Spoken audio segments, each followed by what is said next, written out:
నమస్కారం N24 news morning bulletin కు స్వాగతం. ముందుగా హెడ్లైన్స్ చూద్దాం. అమరావతి జగన్నాథ రథయాత్రలో పాల్గొన్న సీఎం చంద్రబాబు. స్వామివారికి ప్రత్యేక పూజలు, భక్తులతో కలిసి రథోత్సవంలో పాల్గొన్న చంద్రబాబు. భక్తి శ్రద్ధల మధ్య ఘనంగా జగన్నాథ రథయాత్ర.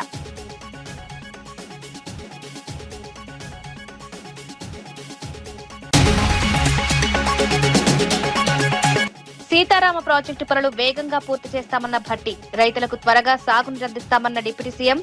మిగిలిన పనులు యుద్ధ ప్రాతిపదికన పూర్తి. సీతారామ ప్రాజెక్టుకు రాష్ట్ర వ్యవసాయానికి కీలకం.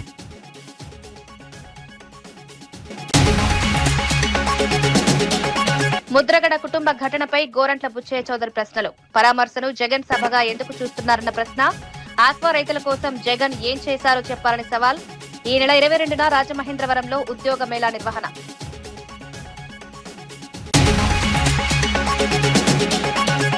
సింగరేణి బొగ్గుపై కాంగ్రెస్ పై హరీష్ రావు తీవ్ర విమర్శలు. బొగ్గు ఉత్పత్తి వివరాలను వెబ్సైట్ నుంచి తొలగించారని వ్యాఖ్య. తెలంగాణకు నాసిరకం బొగ్గు, సింగరేణి వ్యవహారంలో పారదర్శకత పాటించాలని డిమాండ్.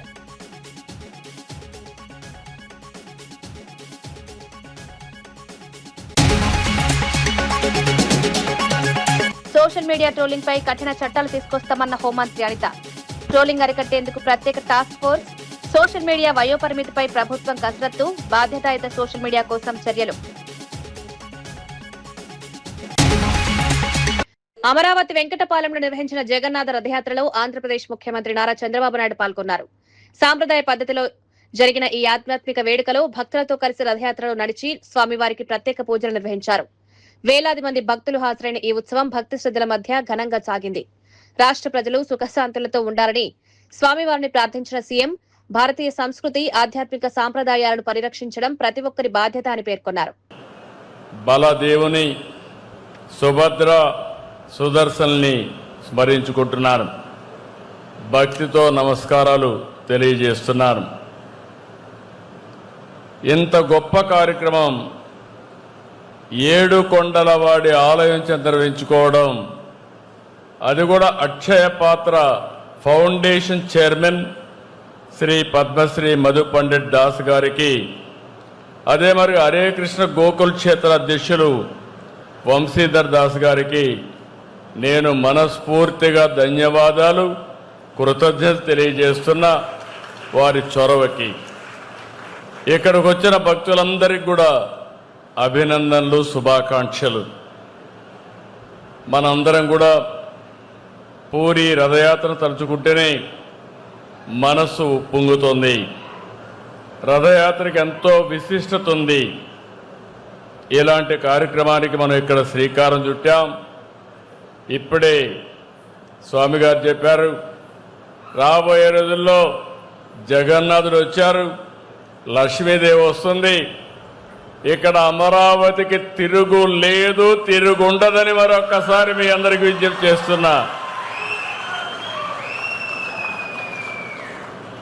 ఈ రథయాత్రలో పార్టీ భాగస్వాములు కావడం, రథాన్ని లాగడం మనందరికి ఎంతో పుణ్యం దక్కుతుంది. ఇది పవిత్రమైన పుణ్య కార్యక్రమం. ఆధ్యాత్మిక విలువలు, నిస్వార్థ సేవల విషయంలో ఇస్కాన్, అక్షయ పాత్ర ఎంతో గొప్ప పాత్ర పోషిస్తున్నాయి. హరే కృష్ణ మూమెంటం ద్వారా మధు పండిట్ దాస్ గారికి ప్రపంచమంతా కూడా ఆధ్యాత్మిక సేవలు చేస్తున్నారు. దేశంలోని 16 రాష్ట్రాల్లో 3 కేంద్రపాలిత ప్రాంతాల్లో అక్షయ పాత్ర 25,000కు పైగా ప్రభుత్వ పాఠశాలలో, అంగన్వాడీలో ఆహారం అందించే కార్యక్రమాన్ని, ఒక పవిత్రమైన కార్యక్రమాన్ని చేస్తున్నారు. ఇది ప్రపంచంలో ఎక్కడా జరగలేదు. అక్షయ పాత్ర ద్వారా 25 సంవత్సరాల్లో 500 కోట్ల మందికి ఆహారం అందించారంటే అది ఈ ఫౌండేషన్ యొక్క మహత్యం. ప్రతిరోజు మన దేశంలోనే 23 లక్షల మందికి ప్రభుత్వ సహకారంతో పౌష్టికాహారం అందిస్తున్నారు.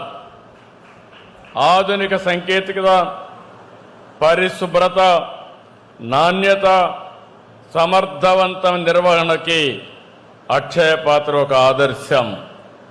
2008 నుంచి సేవలు అందిస్తున్న అక్షయ పాత్ర ప్రస్తుతం మన రాష్ట్రంలో 10 సెంట్రలైజ్డ్ కిచెన్స్ ద్వారా 1,83,000 మందికి విద్యార్థులకి పౌష్టికాహార భోజనం అందిస్తున్నారు. మొన్నే అన్నా క్యాంటీన్ వస్తే ఎవరికిస్తే బాగుంటుందంటే రెండో ఆలోచన లేకుండా ఆ అన్న క్యాంటీన్లో భోజనం కూడా అక్షయ పాత్రకు అప్పచెప్పాం. బ్రహ్మాండంగా నిర్వహిస్తున్నారు. నాణ్యమైన భోజనం పెట్టే పరిస్థితికి వచ్చారు.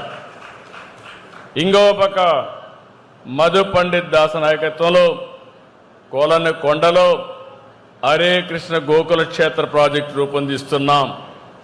తొందరలోనే ఇది పూర్తి అవుతుంది. పెనుగొండలో కూడా ఒక పెద్ద స్పిరిచువల్ సెంటర్గా తొందరలో నిర్మాణం చేయబోతున్నారు. దీనివల్ల మనం అందరం కూడా గుర్తుపెట్టుకోవాల్సింది, ఇలాంటి హరే కృష్ణ వారి ఆధ్వర్యంలో అనేక దేవాలయాలు కట్టారు. వీరి సేవలో ఐక్యరాజ్య సమితి కూడా గుర్తించింది.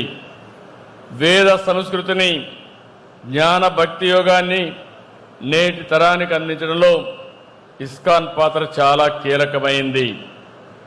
నేను ఎప్పుడూ చెప్పేవాడిని, అమరావతి ప్రజా రాజధాని, అమరావతి దేవతల రాజధాని, ఈ రెండు కలిసిన ప్రదేశం మన అమరావతిని మరొకసారి మీ అందరికీ గుర్తు చేస్తున్నాను. ఇలాంటి ప్రాంతాన్ని మనం రాజధానిగా పెట్టుకున్నాం. హిందూ ధర్మానికి ఈ ప్రాంతం ఇప్పటికీ ఒక సాక్ష్యంగా మిగిలింది. అమరావతి రాజధాని ప్రకటించిన సందర్భంలో మీరు చూస్తే దీనికి ఒక స్థల మహత్యం ఉంది.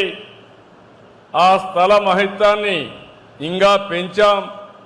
దేశంలో ఉండే అన్ని దేవాలయాల్లో పవిత్ర మట్టిని, పవిత్ర జలాశయాల్ని అక్కడ పూజ చేసి ఇక్కడ తీసుకొచ్చి ఈ భూమిని పునీతం చేశాం.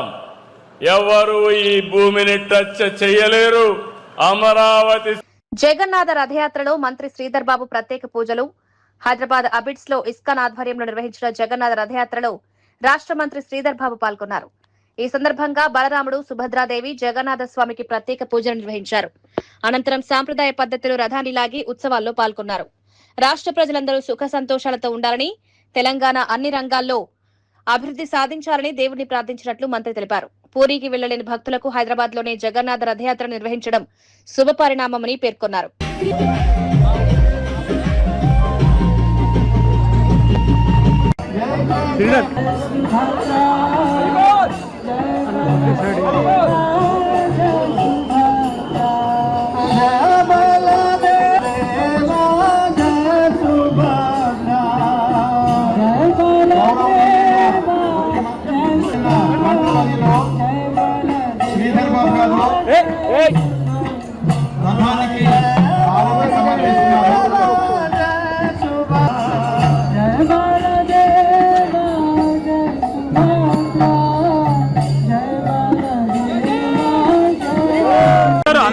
హైదరాబాద్ పాత బస్తీలోని సక్సెస్ స్కూల్లో హిందూ విద్యార్థులపై బలవంతంగా కల్మా చదివించాలని ఒత్తిడి తేవడం దుర్మార్గమని కేంద్ర మంత్రి బండి సంజయ్ మండిపడ్డారు. విద్యార్థులకు నాణ్యమైన విద్య అందించాల్సిన విద్యా సంస్థలు మతాచారాలను రుద్దడం అత్యంత బాధాకరమన్నారు. హిందూ యాజమాన్యాలపై బొట్టు, గాజుల విషయంలో ప్రశ్నలు లేవనెత్తేవారు ఇతర మత సంస్థల వ్యవహారాలపై ఎందుకు మౌనం వహిస్తున్నారని ప్రశ్నించారు. కాంగ్రెస్, బీఆర్ఎస్ ప్రభుత్వాల హయాంలోనే ఇలాంటి ఘటనలు ఎక్కువయ్యాయని ఆరోపించారు. సంబంధిత స్కూల్ గుర్తింపును వెంటనే రద్దు చేసి యాజమాన్యంపై క్రిమినల్ కేసులు నమోదు చేయాలని డిమాండ్ చేశారు. అందించాలి, దేశానికి ఉపయోగపడే విధంగా, సమాజానికి ఉపయోగపడే విధంగా విద్యార్థులను తయారు చేయాల్సిన ఆలోచన ఉండాల్సిన యాజమాన్యం దానికి విరుద్ధంగా వారి యొక్క మత విశ్వాసాలను, వారి యొక్క మతం ఆచార వ్యవహారాలను ఇతర మతస్థులకు సంబంధించినటువంటి విద్యార్థుల మీద ఒత్తిడి తీసుకురావడం నిజంగా ఇంతకంటే దుర్మార్గం ఇంకోటి కాదు. ఇవాళ ఎవరు చూసి ఈ విధంగా బరిదగించి ఇతర మతాలకు సంబంధించిన విద్యా సంస్థలు రెచ్చిపోతున్నాయో ఒక్కసారి ఆలోచించాల్సిన అవసరం ఉంది. పాత బస్తీ ఎవరి జాగిరి కాదు, ఎవరి తాదాసి కాదు, ఎవరి ప్రాంతం కాదు. ఈ పక్క పాత బస్తీ హిందువులది. ఇవాళ మస్జిద్ పార్టీ యొక్క అండదండలు ఉన్నాయని చెప్పి ఒక ఆలోచనతోని ఈ విధంగా ఇస్లామిక్ సంబంధించినటువంటి ఇస్లాం మతానికి సంబంధించిన యాజమాన్యాలు ఇలా హిందూ విద్యార్థులను వేధించడం, బలవంతంగా వారి మత విశ్వాసాలను పాటించే విధంగా ఒత్తిడి తీసుకురావడం నిజంగా సిగ్గుచేటనే విషయం. రంజాన్ సందర్భంగా వాళ్ళు ప్రత్యేకంగా ఉపవాస దీక్షలు వేయడానికి కానీ నమాజ్ చేసుకోవడానికి ప్రత్యేక వెసులుబాటు కనిపిస్తారు. ఇలా హిందూ యాజమాన్యాలు ఆలోచించాలి. ఆరోగ్యాలు బాగా లేకుండానో, కష్టాలు వస్తానో, ఎవడు మంచి జరుగుతానో మా పిల్లలను హనుమాన్ మాల ధరిస్తాం, ఈసారి అయ్యప్ప మాల ధరిస్తాం, భవానీ దీక్ష ధరిస్తాం అని చెప్పి మొక్కుంటారు. ఇటువంటి సమయంలో ఆ విద్యార్థులు దీక్ష మాల ధరణ వేసుకొని వస్తే హిందూ యాజమాన్యాలే వద్దు, మీరు వెళ్ళిపోండి, ఈ దీక్ష చేసుకోవద్దు, అన్ని మతాలకు సంబంధించిన విద్యార్థులు మనం చదువుతారు అని చెప్పి ఇచ్చి వారించే హిందూ యాజమాన్యాలు అంతెందుకు బొట్టు పెట్టుకొని రానియరు, బ్యాంకులు చేసుకొని రానియరు, జడలో విద్యార్థులు పూలు పెట్టుకొని రానియరు, అన్ని మతాలకు సమానం అంటారు వాళ్ళు. మరి దీని ఏమంటారు? తెలంగాణ రాష్ట్రంలో గతంలో బీఆర్ఎస్ పార్టీ ప్రభుత్వ హయాంలో గానీ కాంగ్రెస్ పార్టీ ప్రభుత్వం ఏర్పడిన తర్వాత వీళ్ళ ఆగడాలు ఎక్కువైపోయినాయి. వీళ్ళ హిందూ సమాజాన్ని కించపరిచే విధంగా వివరిస్తున్నారు. తెలుగుదేశం పార్టీలో వర్గ రాజకీయాలకు తావులేదని మంత్రి నారా లోకేష్ స్పష్టం చేశారు. కడప జిల్లాలో పాదయాత్ర సందర్భంగా కార్యకర్తలను ఉద్దేశించి మాట్లాడిన వీడియో ఆలస్యంగా వెలుగులోకి వచ్చింది. పాదయాత్రలో తన వెంట నడిచిన ప్రతి కార్యకర్తను కలుపుకొని వెళ్లాల్సిన బాధ్యత ఎమ్మెల్యేలు, ఇన్ఛార్జీలపై ఉందన్నారు. పార్టీలో ఒకటే జెండా, ఒకటే సిద్ధాంతమని, వ్యక్తిగత వర్గాలను ప్రోత్సహించడం ఏమాత్రం సహించబోమని హెచ్చరించారు. వర్గ రాజకీయాలను కొనసాగించాలనుకునే వారికి పార్టీ తలుపులు తెరిచే ఉంటాయని, అలాంటి వారు వెళ్లిపోవచ్చని స్పష్టం చేశారు. పెద్దలుగా మీ పైనుందని ఈ సభాముఖం మీకు తెలియజేస్తున్నా. ఇక్కడ వర్గాలు ఉండవు, ఒకే పార్టీ, అది తెలుగుదేశం పార్టీ ఉంటుంది. ఎవరన్నా వర్గాలు చేయాలనుకుంటే తలుపుడు సిద్ధంగా ఉంది, మీరు వెళ్ళొచ్చు. ఆ వర్గాల వల్లనే పార్టీ నష్టపోతుంది. ఆ వర్గాల వల్లనే కంచుకోట లాంటి కడప జిల్లాలో మనం ఇబ్బంది పట్టాం. ఇక్కడున్న కార్యకర్తలందరూ కూడా పిలిపిస్తున్నా, వర్గాలకి దూరంగా ఉండండి, పార్టీని నమ్ముకోండి, మిమ్మల్ని పైకి తీసుకొచ్చే బాధ్యత మీ లోకేష్ అని సభాముఖంగా తెలియజేస్తున్నా. కాంగ్రెస్ ప్రభుత్వం ప్రజాపాలన పేరుతో చీకటి పాలన సాగిస్తోందని మాజీ మంత్రి హరీష్ రావు ఆరోపించారు. బీఆర్ఎస్ హయాంలో సింగరేణి బొగ్గు ఉత్పత్తి, ఎగుమతుల వివరాలన్నీ ప్రజలకు అందుబాటులో ఉండేవని, ప్రస్తుతం ఆ సమాచారాన్ని వెబ్సైట్ నుంచి తొలగించారని విమర్శించారు. నాణ్యమైన బొగ్గును ప్రైవేట్ సంస్థలకు, ఇతర రాష్ట్రాలకు విక్రయిస్తూ తెలంగాణకు నాసిరకం బొగ్గు అందిస్తున్నారని ఆరోపించారు. దీంతో థర్మల్ విద్యుత్ కేంద్రాల్లో ఉత్పత్తి దెబ్బతింటోందన్నారు. రాష్ట్ర ప్రజలను చీకట్లోకి నెడుతూ తెలంగాణ బొగ్గును ఇతర ప్రాంతాలకు తరలించడం సరికాదని మండిపడ్డారు. హయాంలో ఓపెన్ గా కనబడేది, నో సీక్రెట్. కానీ అలా కాంగ్రెస్ రాగానే ఆ వెబ్సైట్ క్లోజ్ చేసేసారు. అసలు ఏ రోజు ఎంత కోల్ ఉత్పత్తి అవుతుంది, ఎంత స్టాక్ ఉంది, supply details and coal quality, ఇది ఏది కూడా ప్రజలకు కనబడకుండా దాన్ని ఆ వెబ్సైట్ని క్లోజ్ చేసింది. అంటే పారదర్శకత లోపించింది. చెప్పుకుండేమో ప్రజాపాలన, చేసేదంతా చీకటి పాలన, పారదర్శకతనే లేదు ఈ ప్రభుత్వంలో. ఇవాళ ఏం జరుగుతుంది? క్వాలిటీ కోల్, మంచి కోల్ నైనీ బ్లాక్లో కానీ సింగరేణిలో వచ్చే మంచి బొగ్గును తమిళనాడుకు, కర్ణాటకకు, ప్రైవేటు ఐరన్ ఓరు స్టీల్ మ్యానుఫ్యాక్చరర్స్కు, ఆంధ్రప్రదేశ్కు, ఇతర రాష్ట్రాలకేమో మంచి బొగ్గు అమ్ముతారు. తెలంగాణకేమో స్క్రాప్ బొగ్గు, పనికిరాని బొగ్గు, మన సింగరేణి మనకు పనికిరాని బొగ్గు పంపుతుంది. రోజుకు 100 రేకులు వస్తే 70 రేకులు రిజెక్ట్ అవుతున్నాయి, 30 రేకులే పాస్ అవుతున్నాయి. ఇలా మంచి క్వాలిటీ బొగ్గు మన సింగరేణి మన తెలంగాణలో ఉంటుంది, మనకు నాణ్యమైన బొగ్గు రాదు. తమిళనాడుకో, స్టీల్ ప్లాంట్లకో, ప్రైవేట్ ఆపరేటర్లకో, కర్ణాటకకో, ఆంధ్రప్రదేశ్కి ఏమో మంచి బొగ్గు పోతుంది, తెలంగాణకు రిజెక్టెడ్ బొగ్గు వస్తున్నది. దానివల్ల ఇవాళ థర్మల్ కేంద్రాల్లో విద్యుత్ ఉత్పత్తి ఆగిపోతున్నది. అసలు ఎంత బొగ్గు ఉత్పత్తి అయింది, ఏ క్వాలిటీ బొగ్గు ఉత్పత్తి అయింది, ఏ రాష్ట్రానికి ఎంత పోతుందని వెబ్సైట్లో కనబడేదాన్ని మూసేసిండ్రు, ప్రజలకు కనబడకుండా చేసిండ్రు. నాకు అర్థం కాక అడుగుతా, మన రాష్ట్ర అవసరాలు పక్కన పెట్టి మన రైతులను చీకట్లో నెడుతూ, మన ప్రజలకు కరెంటు కోతలు పెడుతూ, మన బొగ్గు పక్క రాష్ట్రాలకు బొగ్గుడైంది, తెలంగాణకు బొగ్గు లేకపోవడం ఏంది? అంటే ఇది ప్రభుత్వ వైఫల్యం. ఈ ప్రభుత్వంకు రైతులంటే పట్టదు, రైతులంటే ఒక నిర్లక్ష్యం అనేటువంటిది చాలా స్పష్టంగా ఈరోజు మనకు దీన్ని బట్టి కనబడతా ఉంది. నెల్లూరు జిల్లాలో మానబోలు వెంకటాచలం పోలీస్ స్టేషన్లో ఓ వ్యక్తిని అక్రమంగా కస్టడీలోకి తీసుకున్నారంటూ మాజీ మంత్రి కాకాని గోవర్ధన్ రెడ్డి తీవ్ర ఆగ్రహం వ్యక్తం చేశారు. ఒకసారి విడుదల చేసిన వ్యక్తిని మళ్లీ పోలీస్ స్టేషన్ కు తీసుకువెళ్లి బెదిరింపులతో వాంగ్మూలాలు తీసుకోవడం చట్టవిరుద్ధమని విమర్శించారు. ఈ వ్యవహారంపై జిల్లా ఎస్పీ వెంటనే సమాధానం చెప్పాలని డిమాండ్ చేశారు. అసలు నిజాలు వెలుగులోకి రావాలంటే సంబంధిత పోలీస్ స్టేషన్ల సీసీటీవీ ఫుటేజ్లను బహిర్గతం చేయాలని కోరారు. పోలీస్ వ్యవస్థపై ప్రజల్లో అనుమానాలు రాకుండా పారదర్శకంగా దర్యాప్తు నిర్వహించాలని కాకాని విజ్ఞప్తి చేశారు. విధంగా అరాచకాలకి, అకృత్యాలకి మారుపేరుగా ఈరోజు చంద్రబాబు నాయుడు పరిపాలనలో కూటమి ప్రభుత్వంలో ఆంధ్ర రాష్ట్రం నిలిచేటువంటి పరిస్థితి ఏర్పడింది. ఇద్దరు ముద్దాయిలు రియాజు, ప్రసాద్, వాళ్ళిద్దరూ సోమవారం ఉదయం మనుబోలు పోలీస్ స్టేషన్ కి మరలా వెళ్ళడం జరిగింది. ఈ ముద్దాయి ఎవరైతే పాపం లాకప్ డెత్ లో చనిపోయాడు నిన్న ఏడుకొండలో, ఆదివారం రాత్రి వచ్చి పోలీసులు అనేక రకాలైనటువంటి చిత్రహింసలకు గురి చేశారు. నన్ను విమానం అంటారు తాళ్లతో కట్టి పైకి లాగి కొట్టే అది ఎక్కించారు. నేను బాగా మానసికంగా శారీరకంగా కురింగిపోతున్నాను, దెబ్బలు తినలేకపోతున్నాను, రేపు రమ్మన్నారు, నేను రాలేకపోతున్నాను, నేను పోలేకపోతున్నాను, దెబ్బలు తినలేకపోతున్నాను అని చెప్పి వాళ్ళ సోదరి దగ్గర పాపం ఆయన ఏడవడం జరిగింది. మాట్లాడిన తర్వాత సోమవారం వీళ్ళు వెళ్ళారు. వెళ్ళినటువంటి రియాజ్ ప్రసాద్ అనేటువంటి ముద్దాయిని కూడా సోమవారం అక్కడే ఉంచాడు, అక్కడే ఎస్ఐ. మంగళవారం అక్కడే ఉన్నారు వాళ్ళు. మంగళవారం మధ్యాహ్నానికి వీళ్ళకి సమాచారం వచ్చింది, కనుపూరు కాలువలో మునుగుతున్నాడు ఈ ఏడుకొండలు అనేటువంటి వ్యక్తిని. ఆ మాధవ్ అనేటువంటి కానిస్టేబుల్, మనుబోలుకు సంబంధించినటువంటి కానిస్టేబుల్ తన సొంత కారులో వెళ్లి ఎక్కించుకుని రావడం జరిగింది. ఆ ఎక్కించుకునేటువంటి క్రమంలో మా దగ్గర ఆధారాలతో సహా ఉన్నాయి. ఎక్కించుకుని వచ్చేటువంటి క్రమంలో ఆ నిందితుడు పారిపోవడానికి ప్రయత్నించడం, అతన్ని బలవంతంగా పట్టుకుని కొట్టి అక్కడ అందరి ముందే ఈడ్చుకుంటూ వచ్చి కారులో వేసుకుని రావడం, కారులో వేసుకుని నేరుగా మనుబోలు పోలీస్ స్టేషన్కి రావడం, మనుబోలు పోలీస్ స్టేషన్ బయటనే పాపం ఆ ముద్దాయి ఏడుకొండల కారు దిగలేనటువంటి పరిస్థితుల్లో నీళ్లు చల్లి ఇతను లేదని చెప్పి బయటికి తీసుకెళ్లిపోయారు. ఎక్కడెక్కడ తిప్పారో తెలియదు. 3 గంటలకి ఆ గ్రామంలో కనుపూరు కాలువ దగ్గర మునగతా ఉండేటువంటి ఏడుకొండలను అదుపులోకి తీసుకుని 6 గంటలకి గూడూరు ఏరియా సోషల్ మీడియాలో పెరుగుతున్న అనుచిత కామెంట్లు, ట్రోలింగ్లను అరికట్టేందుకు రాష్ట్ర ప్రభుత్వం కీలక చర్యలు చేపడుతోందని హోంమంత్రి అనిత ప్రకటించారు. సోషల్ మీడియా దుర్వినియోగం వల్ల అనేక మంది తీవ్ర మానసిక వేదనకు గురవుతున్నారని ఆవేదన వ్యక్తం చేశారు. ఈ సమస్యను సమర్థవంతంగా ఎదుర్కొనేందుకు గ్రూప్ ఆఫ్ మినిస్టర్స్ తో పాటు ప్రత్యేక టాస్క్ ఫోర్స్ ఏర్పాటు చేస్తున్నట్లు వెల్లడించారు. సోషల్ మీడియా వినియోగంపై వయోపరిమితి విధించే అంశంతో పాటు కఠిన చట్టాల రూపకల్పనపై ప్రభుత్వం కసరత్తు చేస్తోందన్నారు. ప్రజలను రక్షించేలా బాధ్యతాయుతమైన సోషల్ మీడియా వాతావరణాన్ని నెలకొల్పేందుకు అన్ని చర్యలు తీసుకుంటామని హోంమంత్రి స్పష్టం చేశారు. ఆడపిల్లల గురించి మాట్లాడుతున్నారు, అవన్నీ సంబంధం లేదు. ఇంట్లో వాళ్ళ గురించి కూడా నోటికి వచ్చినట్టు మాట్లాడుతూ ఉంటే ఈరోజు ఏమీ మాట్లాడకూడదు, మేమేమీ యాక్షన్ తీసుకోకూడదు అంటే ఎలా అవుతుంది? ఇప్పుడు దీని మీద కొన్ని సందర్భాల్లో చట్టాల్లోని మనకేంటంటే కొంత లిమిటేషన్స్ ఉన్నాయి. సో చట్టాల్లో కూడా మార్పులు రావాలి. దాని గురించనే సోషల్ మీడియా GOM కూడా ఒకటి పెట్టుకున్నాం. ఆల్రెడీ 3 మీటింగ్స్ అయినాయి. ఆ GOMలో ఏంటంటే 2 టైప్ ఆఫ్ ఆస్పెక్ట్స్ మీద మేము వెళ్తున్నాం.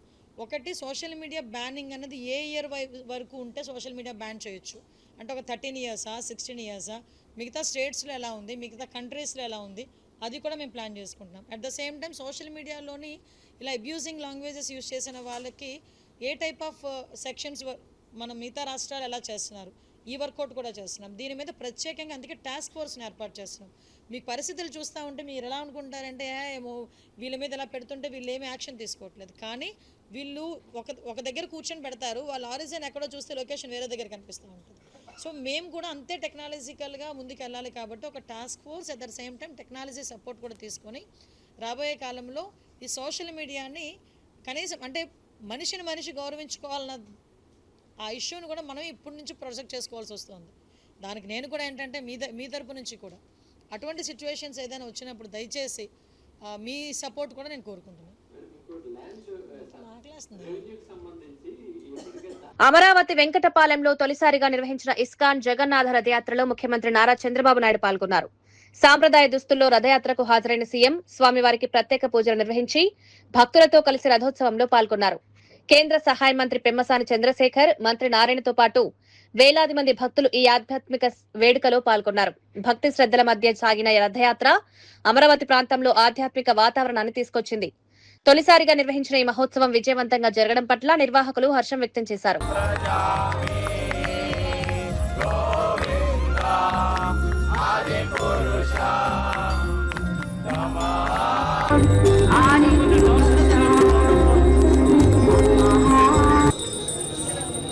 ఓం తద్విష్ణో పరమపదం పశ్యంతి సూర్యః దివేవ చక్షురాజం తత్ప్రాసో విపన్యవో సహస్రాక్ష సహస్రవాన్ సభోమిన్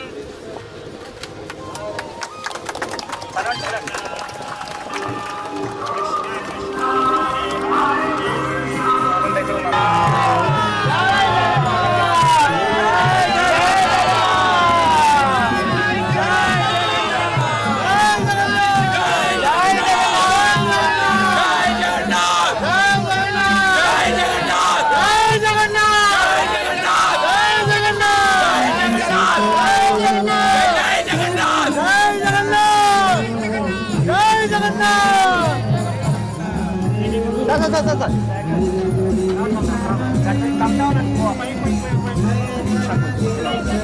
జగన్నాథ్ జై జగన్నాథ్ జై జగన్నాథ్ జై జగన్నాథ్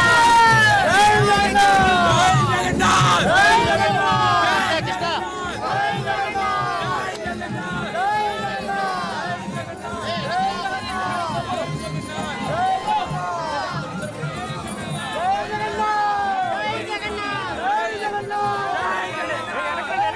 ముద్రగడ పద్మనాభం కుమార్తె తన తండ్రిని చివరిసారి చూసేందుకు వెళ్లకుండా అడ్డుకోవడంపై ఎమ్మెల్యే గోరంట్ల బుచ్చయ్య చౌదరి తీవ్ర అభ్యంతరం వ్యక్తం చేశారు. పరామర్శకు వెళ్లడానికి కూడా జగన్ సభగా ఎందుకు చూస్తున్నారని ప్రశ్నించారు. మత్స్యకారులు, ఆక్వా రైతుల కోసం జగన్ ఏం చేశారో ప్రజలకు చెప్పాలని సవాల్ విసిరారు. సీదిరి అప్పలరాజు కుమారుడిని ఎందుకు సమర్థిస్తున్నారని ప్రశ్నించారు. ఈ నెల 22వ రాజమహేంద్రవరంలో భారీ ఉద్యోగ మేళా నిర్వహించనున్నట్లు ప్రకటించారు. ప్రజా సమస్యల పరిష్కారమే తమ లక్ష్యమని స్పష్టం చేశారు. నుంచి ర్యాలీగా చెయ్యూపుకుంటూ నవ్వుకుంటూ పగలబడి ఎరగబడుతూ ఆయన పద్మనాభం ప్రేమగా వచ్చాడా, ఏదో రాజకీయ ప్రయోజనం కోసం వచ్చాడా? ఎక్కడికి వెళ్ళినా అరాచకం, ఎక్కడికెళ్ళినా ఆటక విధానం. వాళ్ళు పోలీసులను గెడతా ఉంటారు. 2 బీకేయడానికి పోలీసులు, అప్పుడు సీన్ మారుతుంది. చంద్రబాబు గారు అలా కొట్టించే మనిషి కాదు కదా. ఆ గౌరవం కూతుర్ని రానిపోవడం ఏంటండి? కుటుంబం కొడుకు లాగుతుంటే తీసుకెళ్ళటానికి ఈ ఎదో ఆపడం ఏంటి? ఈ పనికిరాని సన్యాసులు వీళ్ళు ఆపటం ఏంటి? ప్రభుత్వ లాంఛనాలు ఇచ్చాం. ప్రభుత్వ లాంఛనాలు ఏంటి? ఎవరైనా ఏ పార్టీ అయినా ఒక స్థాయిలో ఉన్న వాళ్ళు చనిపోతే వాళ్ళు ఇవాళ లైమ్ లైట్లో లేకపోయినా వారికి ప్రోటోకాల్ ఇస్తుంది ప్రభుత్వం. కుటుంబ సభ్యులు ఏ మాట మాట్లాడుకుని వీళ్ళే వద్దు వద్దు వద్దు అని చెప్పి అంబటి రామరావు ఏం చూశారు కదా, ఆబోతు రంకెలేసినట్టే పోలీసుల మీద. సీతారామ ప్రాజెక్టు పనులను ఎలాంటి ఆటంకాలు లేకుండా వేగంగా పూర్తి చేస్తామని డిప్యూటీ సీఎం భట్టి విక్రమార్క స్పష్టం చేశారు. గత ప్రభుత్వం ప్రాజెక్టును రీడిజైన్ చేయడంతో వ్యయం పెరిగినా ఇప్పటికే ఖర్చైన ప్రజాధనాన్ని దృష్టిలో పెట్టుకుని పనులు నిలిపివేయబోమన్నారు. డిస్ట్రిబ్యూటరీలు, లింక్ కాల్వలు, టన్నెళ్లు, రిజర్వాయర్ల నిర్మాణాన్ని వేగవంతం చేసి రైతులకు త్వరగా సాగునీరు అందేలా చర్యలు తీసుకుంటామని తెలిపారు. రాష్ట్ర వ్యవసాయ అభివృద్ధికి సీతారామ ప్రాజెక్టు కీలకమని పేర్కొన్న భట్టి మిగిలిన పనులను యుద్ధ ప్రాతిపదికన పూర్తి చేసి ప్రజలకు అందుబాటులోకి తీస్తామన్నారు.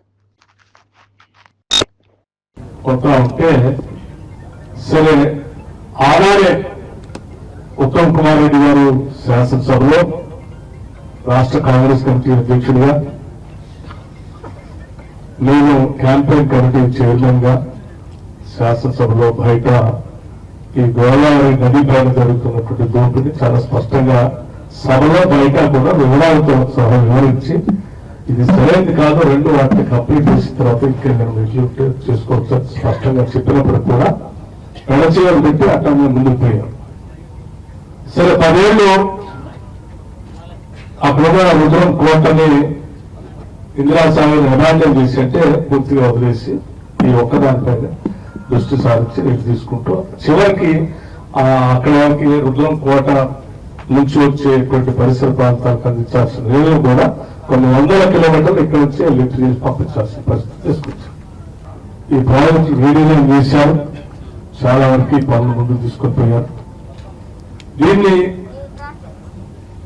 అనేక తప్పులు జరిగినప్పటికి కూడా దీన్ని జాగ్రత్తగా కొనసాగిస్తూ ముందుకు తీసుకొని పోయి ఇప్పటికీ చాలా డబ్బులు ఖర్చు పెట్టారు కాబట్టి ఆపటం కూడా కరెక్ట్ కాదు. ముందుకు తీసుకొని పోయి దీన్ని కొనసాగించి కంప్లీట్ చేయాలనుకుంటే ఆలోచనతో ఈ రోజు వారు నిర్ణయం తీసుకొని కార్యక్రమాన్ని ముందుకు తీసుకొని పోతాం. ఆ తీసుకొని పోయే క్రమంలోనే ఎంత ఖర్చు పెట్టినా ఎక్కడ మధ్యలో సరే డిస్ట్రిబ్యూటరీ కెనాల్స్ లేకపోవటం, రిజర్వాయర్స్ కెపాసిటీ కూడా నీళ్లు నింపుకొని కెపాసిటీ పెంచుకోవడానికి అవకాశం లేకపోవటం, వాటన్నింటి కూడా సరిదిద్ది మళ్ళీ మధ్యలో దీన్ని జాగ్రత్తగా ఎన్ఎస్పీ కెనాల్ లింక్ చేసేటట్టుగా రాజీవ్ కెనాల్ ని యాడ్ చేయటం, వేరే రిజర్వాయర్ నింపే కార్యక్రమం చేసుకోవటం, అట్లాగే పాలియర్ రిజర్వాయర్ కూడా లింక్ కెనాల్ ద్వారా టన్నెల్ ద్వారా అక్కడ నుంచి తీసుకుపోయే కార్యక్రమం చేయటం, సత్తుపల్లి వరకు నీళ్లు తీసిపోయే కార్యక్రమాన్ని త్వరితగతిన రివ్యూ చేస్తూ నిధులు ఇబ్బంది లేకుండా కంప్లీట్ చేసి జిల్లాకు నీళ్లు అందించాలనేటువంటి కార్యక్రమంలో భాగంగానే ఈరోజు ఇరిగేషన్ శాఖ మంత్రులు రివ్యూ చేసుకుంటూ ఇచ్చాం. అమరావతి జగన్నాథ రథయాత్రలో పాల్గొన్న సీఎం చంద్రబాబు స్వామివారికి ప్రత్యేక పూజలు, భక్తులతో కలిసి రథోత్సవంలో పాల్గొన్న చంద్రబాబు భక్తి శ్రద్ధల మధ్య ఘనంగా జగన్నాథ రథయాత్ర.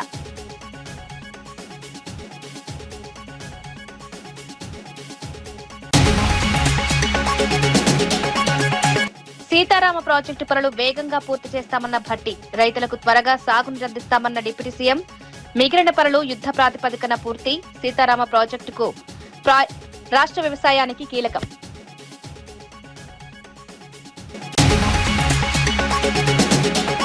ముద్రగడ కుటుంబ ఘటనపై గోరంట్ల బుచ్చయ్య చౌదరి ప్రశ్నలు. పరామర్శను జగన్ సభగా ఎందుకు చూస్తున్నారన్న ప్రశ్న. ఆక్వా రైతుల కోసం జగన్ ఏం చేశారో చెప్పాలని సవాల్. ఈ నెల 22న రాజమహేంద్రవరంలో ఉద్యోగ మేళా నిర్వహణ.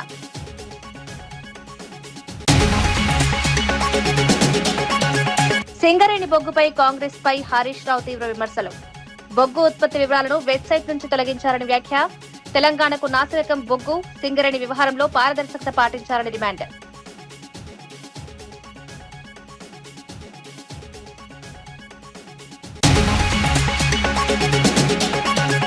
సోషల్ మీడియా ట్రోలింగ్ పై కఠిన చట్టాలు తీసుకొస్తామన్న హోంమంత్రి అనిత. ట్రోలింగ్ అరికట్టేందుకు ప్రత్యేక టాస్క్ ఫోర్స్. సోషల్ మీడియా వయోపరిమితిపై ప్రభుత్వం కసరత్తు. బాధ్యతాయుత సోషల్ మీడియా కోసం చర్యలు.